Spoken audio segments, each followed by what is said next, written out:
আজকেও কাজ টাজ করে চলে আসলাম একটু এই নদীর পাড়ের দিকে, কারণ ভালো লাগছে না। এখন বাড়ি গিয়েও সেই চান করতে হবে, চান করে খাওয়া দাওয়া করে সেই আবার কাজে বেরোতে হবে।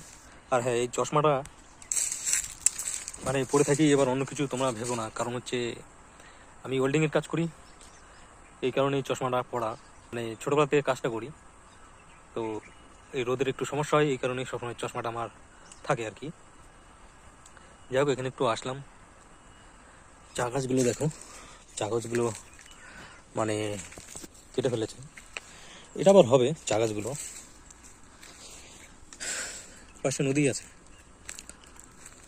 এগুলোর জায়গা আমার এত সুন্দর একটা, মানে জায়গাগুলো এত ভালো লাগে, তোমাদেরকে এটা বলে বোঝাতে পারবো না।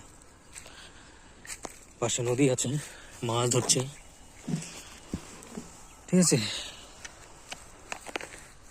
যাই হোক, এখন এখান থেকে বাড়ি রিটার্ন হবো। বাড়ি গিয়ে চান টান করে খেয়ে খাওয়া দাওয়া করে তারপরে আবার কাজে যেতে হবে।